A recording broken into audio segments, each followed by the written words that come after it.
Hello दोस्तों, राधे राधे, जय श्री कृष्णा। दोस्तों, आज हम आप लोगों के लिए एक होली गीत लेकर आए हैं। आप लोग वीडियो को फुल वॉच करके देखिएगा, तभी गीत का पूरा आनंद आप लोगों को मिल पाएगा। और अपने प्यारे प्यारे हाथों से एक लाइक और एक कमेंट कर दीजिएगा।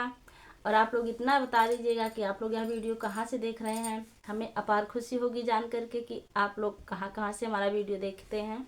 देर ना करते हुए हम आप लोगों को वीडियो की तरफ ले चलते हैं और फुल वॉच करके एक कमेंट जरूर कीजिएगा। होली में रंग लगवावा पिया, अब हमरो ना मन तरसावा। होली में रंग लगवावा पिया, अब हमरो ना मन तरसावा।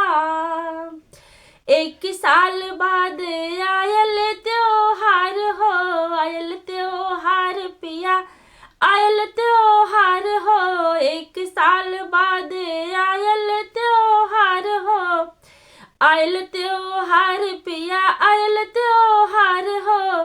गली मुहल्ला में उड़े गुलाल हो, उड़े गुलाल पिया, उड़े गुलाल हो।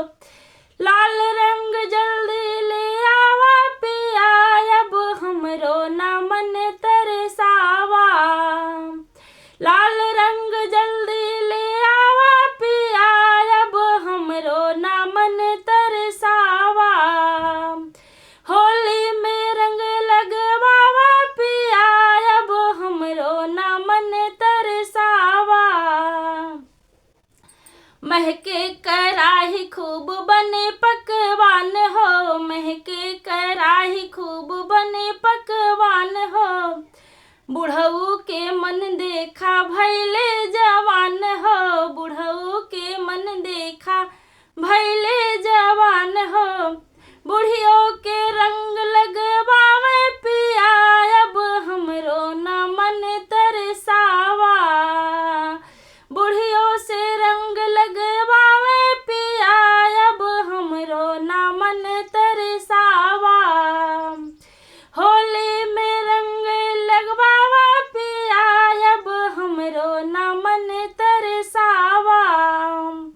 नाचे ले लोग खूब पिए ले भांग हो, पिए ले भांग पिया, पिए ले भांग हो। बहनी के तोहर करे खूब परेशान हो, बहनी के तोहर करे खूब परेशान हो। बहनी के अपने बचावा पिया, अब होली में रंग लगवावा। बहनी के अपने